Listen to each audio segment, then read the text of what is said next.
tanah Jawa pernah digegerkan oleh sosok perampok muda yang sakti mandraguna. Kulitnya kebal senjata tajam, gerakannya secepat angin, dan nyalinya tak pernah ciut menghadapi pasukan kerajaan sekalipun.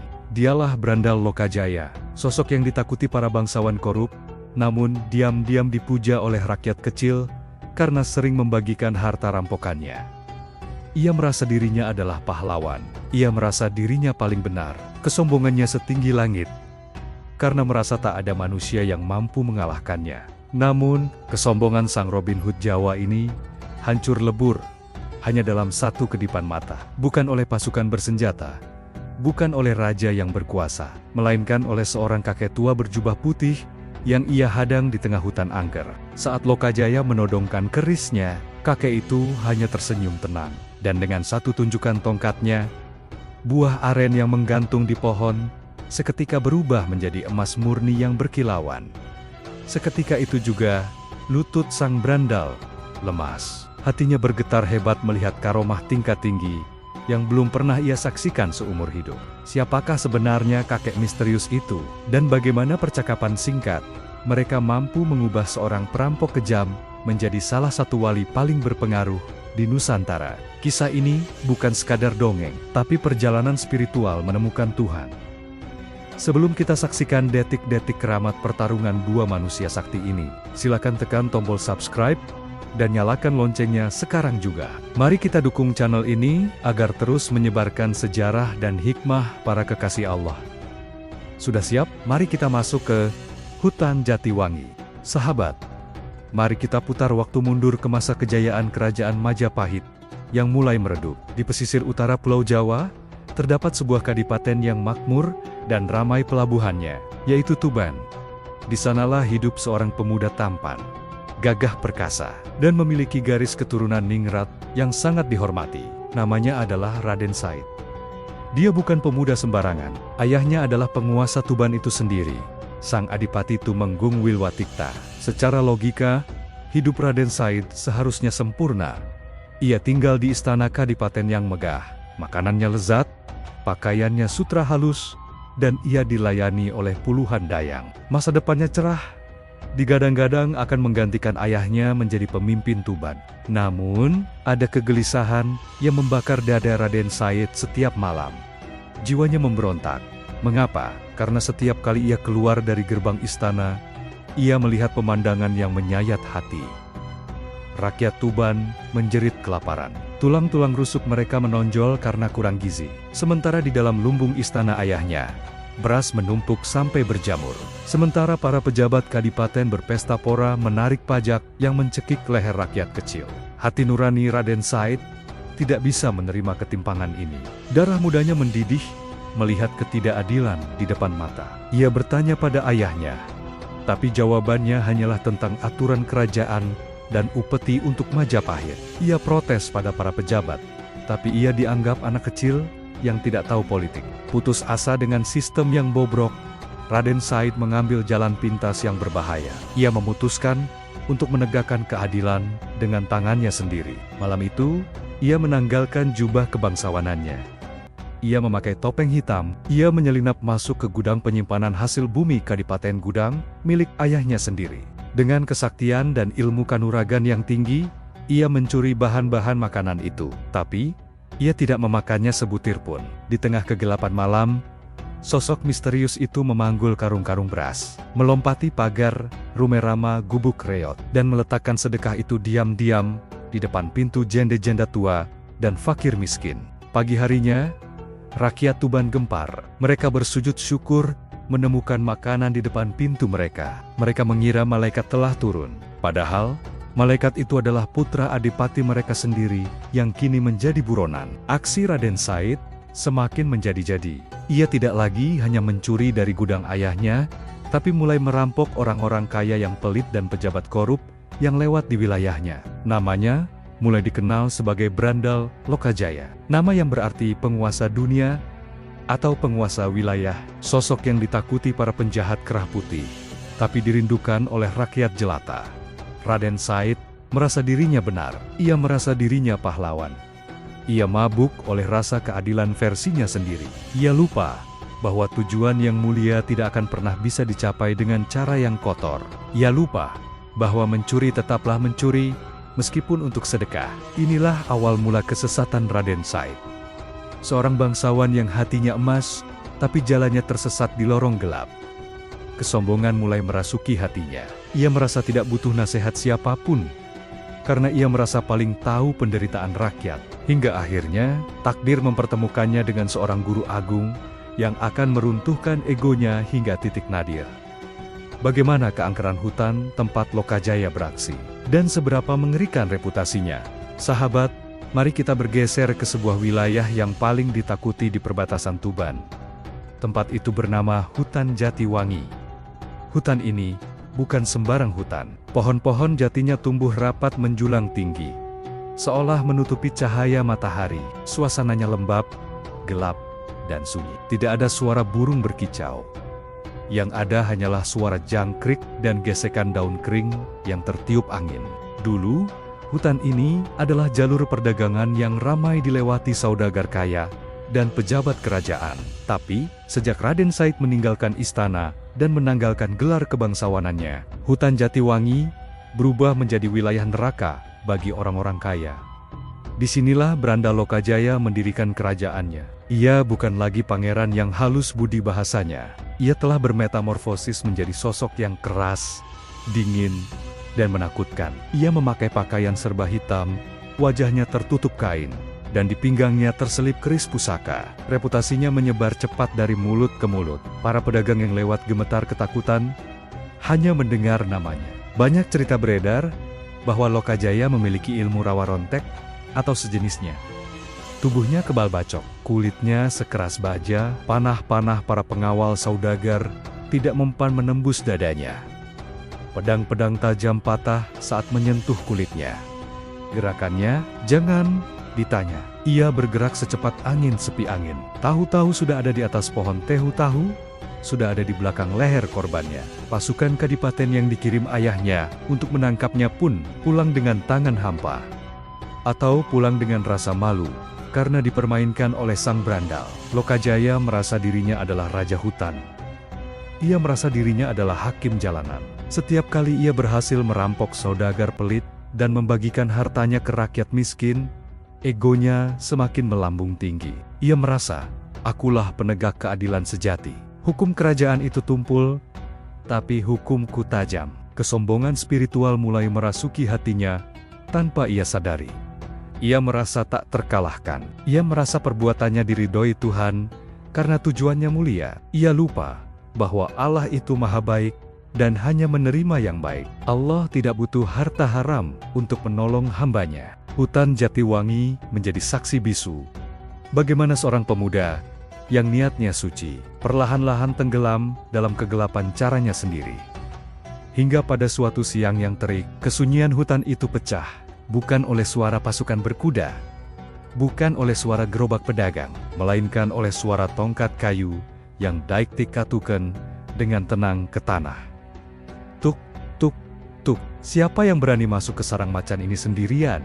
Sahabat, hari itu matahari bersinar terik menembus celah-celah daun jati yang lebat. Angin berhembus pelan, membawa debu kering beterbangan. Hutan Jatiwangi yang biasanya angker dan senyap, tiba-tiba kedatangan seorang tamu tak diundang. Bukan rombongan pedagang kaya yang dikawal ketat. Bukan pula pasukan kerajaan yang membawa tombak dan perisai. Tamu itu hanyalah seorang kakek tua. Ia berjalan sendirian. Langkah kakinya pelan, namun mantap. Seolah tak memiliki rasa takut sedikit pun pada reputasi hutan ini. Ia mengenakan jubah putih yang bersih, kontras dengan debu hutan. Wajahnya tenang, teduh, dan memancarkan cahaya wibawa yang sulit dijelaskan. Di tangannya, ia menggenggam sebuah tongkat panjang. Tongkat itu daik-tek kituken ke tanah berbatu setiap kali ia melangkah. Tuk, tuk, tuk. Suaranya menggema, memecah kesunyian. Di atas sebuah pohon besar yang rimbun, sepasang mata tajam sedang mengintai. Mata itu milik Branda Lokajaya. Seperti seekor elang yang melihat mangsa, Lokajaya mengamati setiap gerak-gerik kakek tua itu dari ketinggian. Awalnya, Lokajaya tidak tertarik. Cuma orang tua miskin. Apa yang bisa kurampok dari dia? Jubahnya saja lusuh, pikir Lokajaya. Ia hampir membiarkan kakek itu lewat begitu saja. Namun, tiba-tiba mata Lokajaya terbelalak. Sinar matahari memantul silau dari gagang tongkat si kakek. Kuning, berkilau. Indah sekali. Emas. Batin Lokajaya berteriak. Gagang tongkat itu pasti emas murni. Ukurannya besar sekali. Kalau aku jual, bisa buat beli beras untuk satu desa selama setahun. Keserakahan sesaat menyusup, bercampur dengan niat mulianya yang salah kaprah. Lokajaya berpikir ini adalah rezeki nomplok.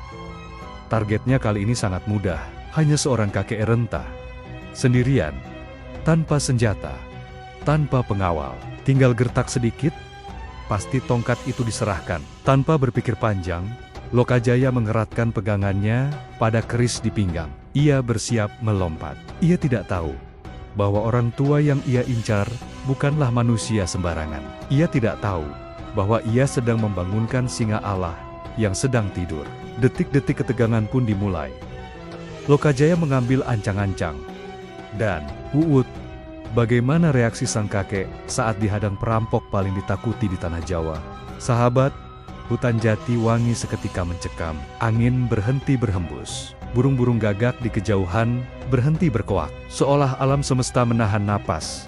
Menyaksikan kebodohan seorang manusia yang menantang langit. Tiba-tiba, brak, bayangan hitam melesat turun dari atas pohon jati raksasa. Mendarat dengan dentuman keras tepat di hadapan langkah sang kakek tua. Debu beterbangan, tanah bergetar. Di sana, berdiri tegak sosok berandal Lokajaya. Topeng hitam menutupi wajahnya, hanya menyisakan sepasang mata yang menyala penuh ambisi. Tangan kanannya sudah memegang hulu keris, siap mencabut nyawa jika diperlukan. Dengan suara berat dan menggelegar, Lokajaya membentak, "Hei orang tua! Berhenti di situ, jangan melangkah satu jengkal pun. Jika masih sayang nyawa." Kakek itu berhenti. Ia menatap pemuda bertopeng di depannya dengan sorot mata yang teduh, seolah menatap cucu sendiri yang sedang nakal. Tidak ada rasa kaget, tidak ada rasa takut. Lokajaya melanjutkan ancamannya, kali ini lebih keras. "Serahkan tongkatmu itu. Gagangnya terbuat dari emas, bukan? Benda itu terlalu mewah untuk kakek renta sepertimu. Sini, biar aku yang memegangnya." Biasanya, sahabat, siapapun yang dihadang Lokajaya pasti akan langsung jatuh pingsan, terkencing-kencing di celana, atau bersujud memohon ampun sambil menyerahkan harta bendanya. Reputasi Lokajaya sebagai malaikat pencabut nyawa sudah melegenda. Tapi aneh, sungguh aneh, kakek berjubah putih itu sama sekali tidak gemetar. Wajahnya tidak pucat, tangannya tidak menggigil. Malah, bibirnya menyunggingkan senyum tipis. Senyum yang penuh kasih sayang, namun sekaligus menusuk harga diri sang perampok. Lokajaya bingung. Kenapa orang tua ini tidak takut padaku? Batinnya berkecamuk. Apa dia tuli? Apa dia buta? Atau dia tidak tahu siapa aku? Aku ini, Lokajaya, penguasa hutan ini. Rasa bingung itu perlahan berubah menjadi amarah. Ego Lokajaya terusik. Dia merasa diremehkan. Dia merasa wibawanya dinekinjek oleh seorang kakek tua bau tanah. Darah mudanya mendidih. Dia mencabut kerisnya separuh dari warangka, kilatan logam tajam terlihat mengerikan. "Hei kakek gila, kau menertawakanku. Cepat serahkan tongkat itu sebelum lehermu putus." Suasana semakin panas. Satu gerakan salah sedikit saja, darah pasti tumpah. Namun, di tengah ancaman maut itu, sang kakek justru membuka mulutnya. Bukan untuk minta ampun, tapi untuk mengucapkan kalimat yang akan menampar logika Lokajaya seumur hidup. Kalimat apakah itu? Sahabat, di tengah ketegangan yang memuncak itu, Sunan Bonang akhirnya membuka suara. Suaranya lembut, namun berwibawa. Menusuk langsung ke jantung pertahanan ego Lokajaya. "Anak muda, untuk apa engkau menginginkan harta tongkat ini? Apakah engkau kelaparan? Apakah engkau miskin?" Mendengar pertanyaan itu, Lokajaya tertawa keras. Tawa yang getir dan penuh kesombongan. "Hahaha, jangan samakan aku dengan perampok rendahan. Aku merampok bukan untuk perutku sendiri. Aku ini pahlawan rakyat. Harta ini akan kubagikan kepada janda-janda tua yang kelaparan, kepada anak-anak yatim yang tidak bisa makan. Aku mengambil hak orang miskin dari tangan orang-orang kaya yang pelit itu." Lokajaya merasa argumennya tak terbantahkan. Dia merasa perbuatannya suci. Dia merasa dirinya adalah tangan Tuhan yang menegakkan keadilan. Namun, Sunan Bonang hanya menggelengkan kepala perlahan.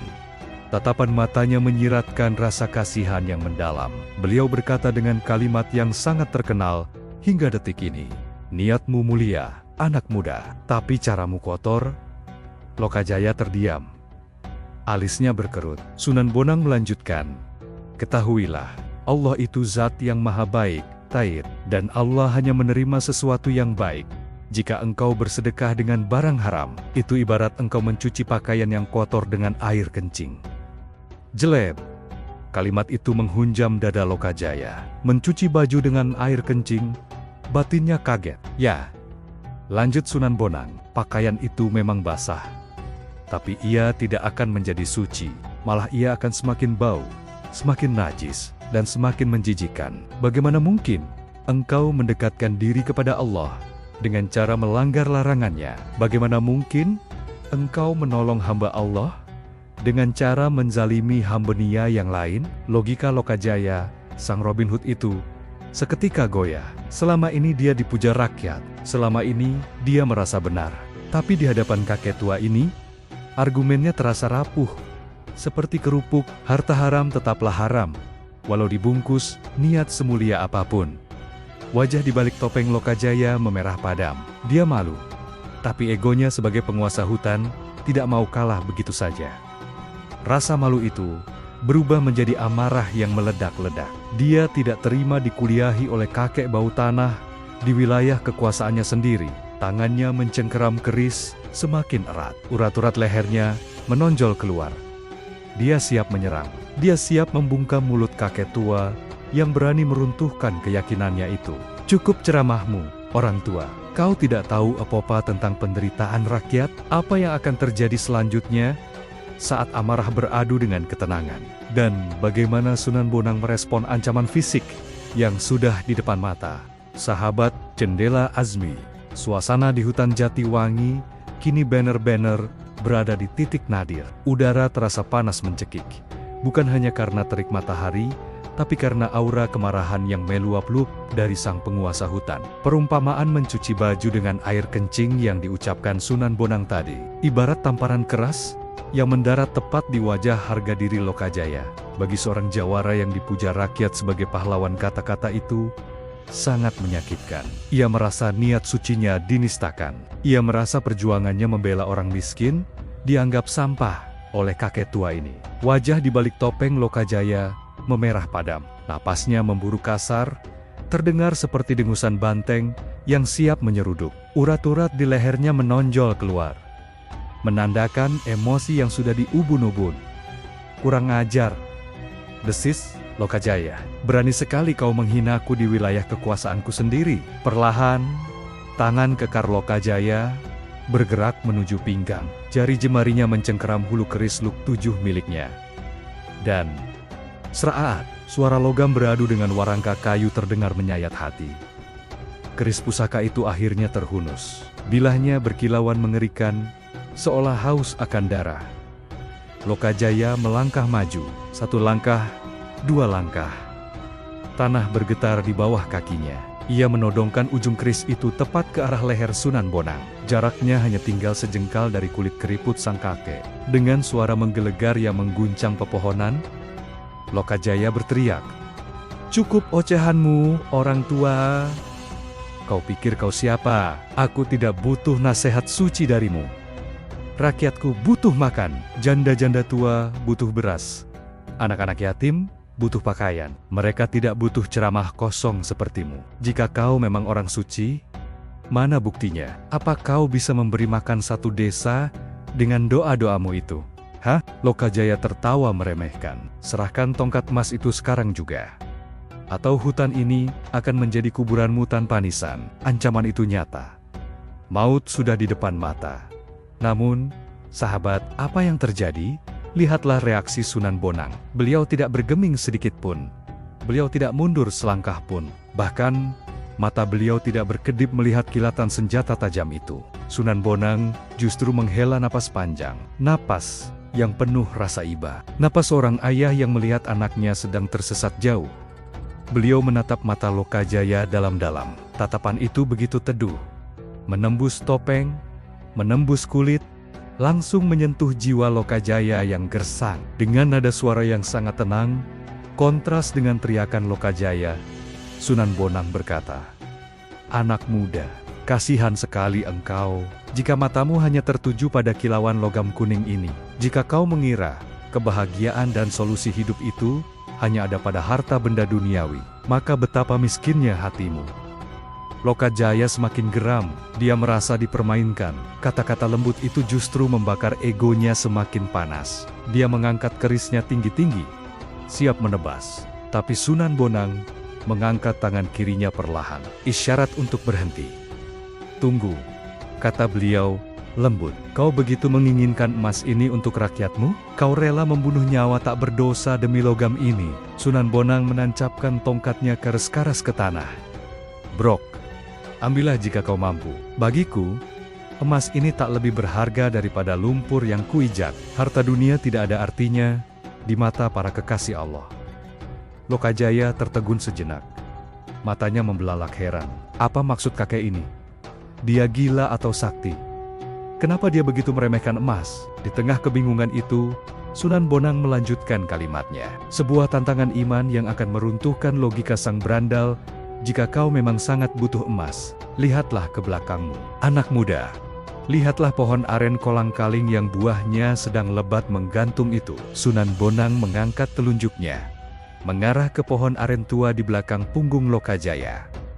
Untuk apa beliau menunjuk pohon itu? Apa hubungannya buah aren yang pahit dan gatal dengan emas yang diminta Lokajaya? Sahabat, bersiaplah menahan napas, karena detik-detik berikutnya adalah momen di mana logika manusia runtuh di hadapan kekuasaan Tuhan. Momen di mana kesaktian fisik akan bertekuk lutut di hadapan karomah ilahi. Keajaiban apa yang akan terjadi? Sahabat Jendela Azmi, tahan napas Anda. Inilah detik-detik yang paling keramat dalam sejarah Tanah Jawa. Lokajaya yang tadi masih terbakar amarah, perlahan menoleh ke arah yang ditunjuk oleh Sunan Bonang. Matanya menyipit, menatap curiga pada tandan buah aren yang menggantung lebat di pohon itu. Dalam hatinya, ia mencibir. Apa maunya orang tua ini? Mau mengalihkan perhatianku dengan buah aren busuk? Namun, di hadapan mata kepalanya sendiri, Sunan Bonang tidak merapal mantra yang aneh-aneh. Beliau tidak membakar kemenyan. Beliau tidak menari-nari memanggil jin. Dengan tenang, bibir beliau hanya bergerak pelan, melafalkan asma Allah yang agung.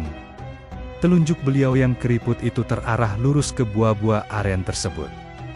Dan, kun fayakun, maka terjadilah apa yang dikehendakinya. Seketika itu juga, buah-buah aren yang tadinya berwarna hijau, keras, dan penuh getah gatal itu, tiba-tiba berubah warna. Satu persatu, mereka memancarkan cahaya kuning yang menyilaukan mata. Gemerlap, berkilauan, indah luar biasa. Lokajaya terperanjat mundur. Matanya terbelalak sampai hampir keluar. Ini sihir apa?" teriaknya dalam hati. Angin berhembus kencang, menggoyangkan pohon itu, dan brok, brok, tring, tandan buah itu runtuh. Buah-buah itu jatuh, berhamburan ke tanah di dekat kaki Lokajaya. Bukannya pecah atau bonyok, buah-buah itu justru berbunyi, berdenting seperti logam berat yang jatuh. Lokajaya gemetar, rasa penasaran mengalahkan rasa takutnya. Dengan tangan yang menggigil, ia memungut satu buah aren yang jatuh itu. Ia merabanya. Dingin, keras, padat. Ia mendekatkannya ke mata. Ia menggigitnya sedikit untuk memastikan. Ya Allah, ini bukan mimpi. Ini bukan ilusi mata sirep. Ini adalah emas murni. Emas 24 karat yang kualitasnya jauh lebih murni daripada emas simpanan raja manapun. Satu buah saja sudah bisa membuat kaya mendadak. Dan di hadapannya kini, ada ratusan buah emas yang berserakan di tanah. Jumlahnya cukup untuk membeli separuh Kadipaten Tuban. Lokajaya terpaku. Lututnya yang tadi kokoh berdiri menantang maut, kini mendadak lemas, seperti tak bertulang. Senjata keris di tangannya terjatuh ke tanah. Kling! Ia menatap emas itu, lalu menatap wajah Sunan Bonang bergantian. Pikirannya keos. Logikanya hancur berantakan. Selama ini ia merasa sakti karena punya ilmu kebal. Tapi apa artinya kekebalan kulit jika dibandingkan dengan kuasa seseorang yang bisa mengubah benda mati menjadi emas hanya dengan satu tunjukan jari? Di detik itu, Lokajaya sadar, orang tua di depannya ini bukan manusia biasa. Dia bukan pendekar silat, dia bukan dukun santet.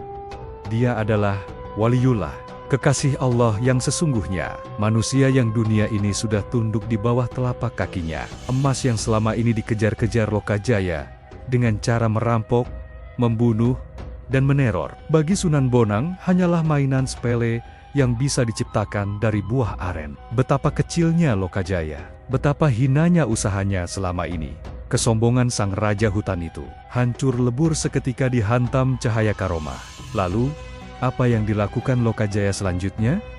Apakah dia akan memborong semua emas itu dan lari kaya raya? Atau justru terjadi hal yang tak terduga? Sahabat Jendela Azmi, hening.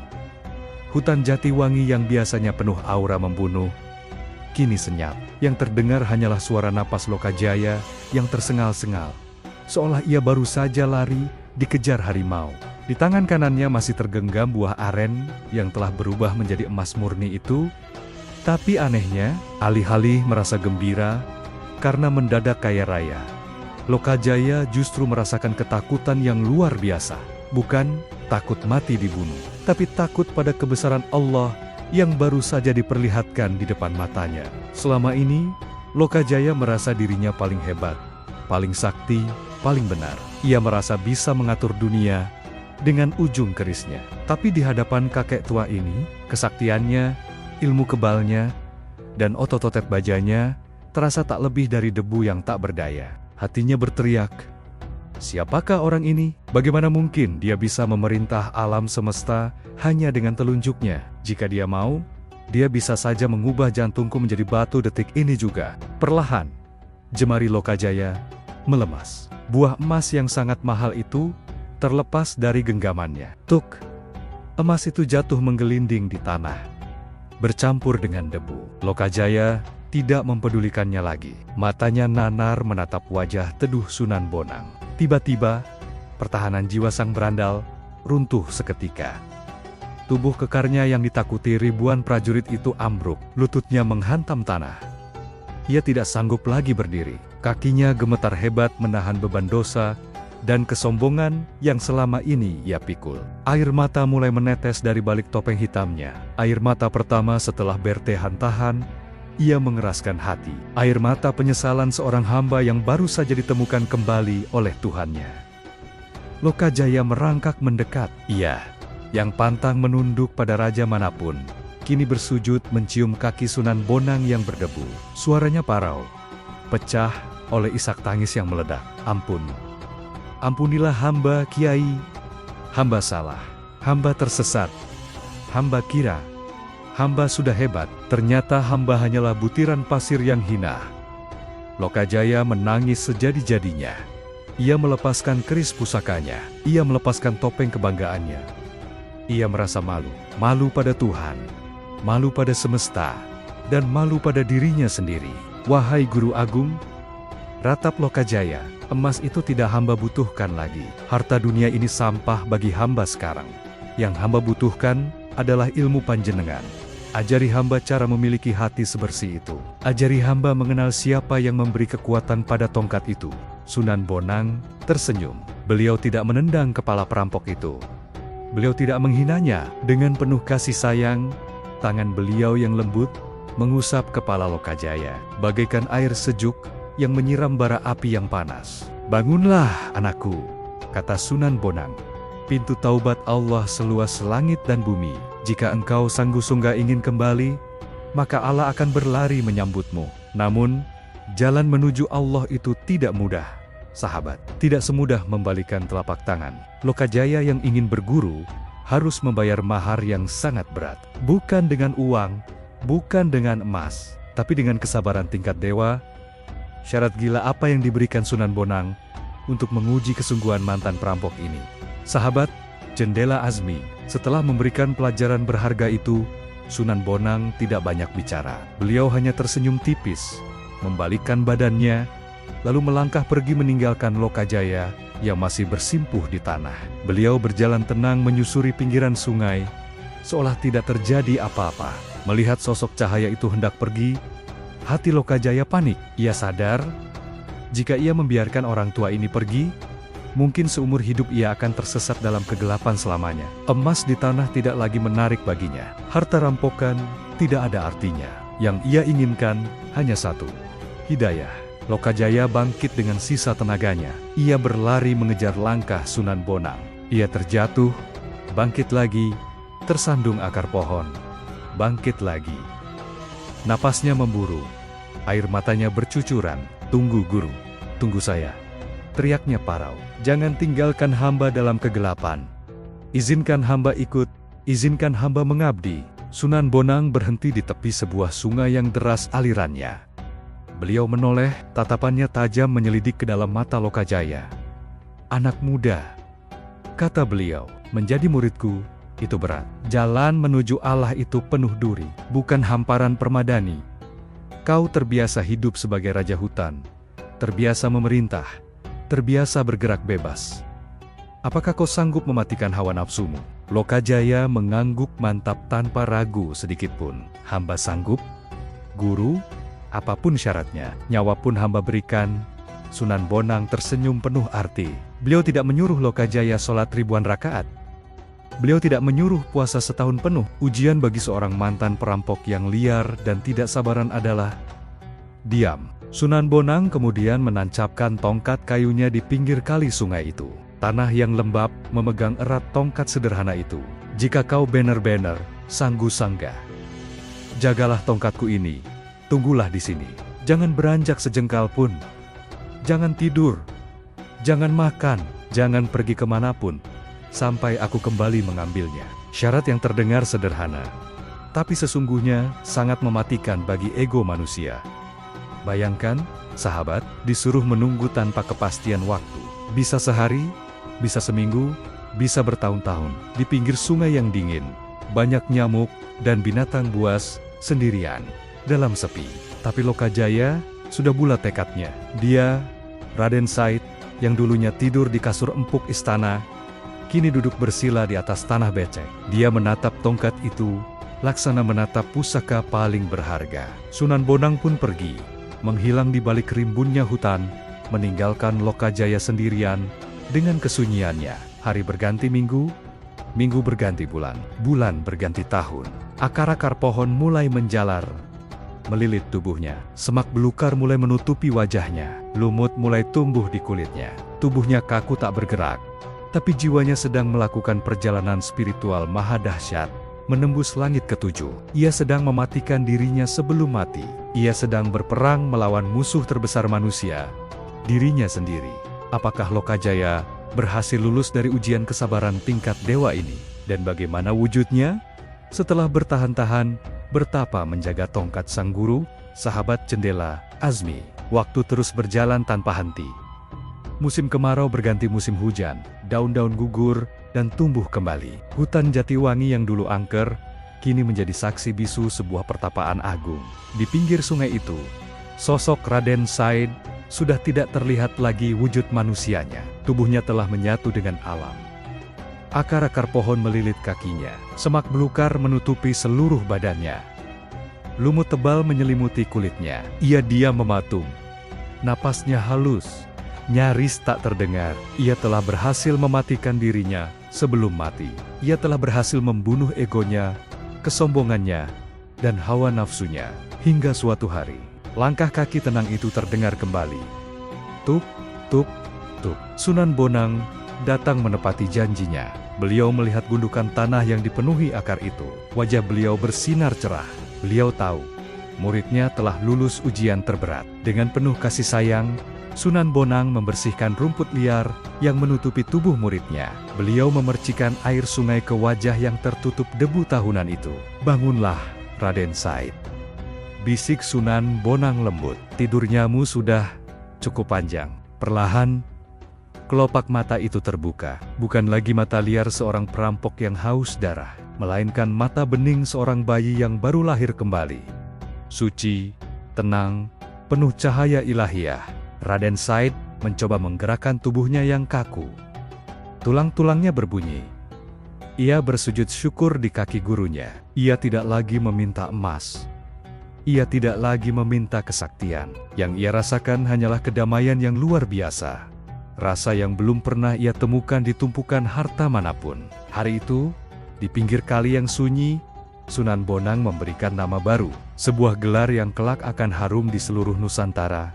Sunan Kalijaga, artinya penjaga sungai. Secara fisik, ia menjaga sungai tempat tongkat itu menancap. Namun secara hakikat makna batin, ia telah berhasil menjaga aliran hati.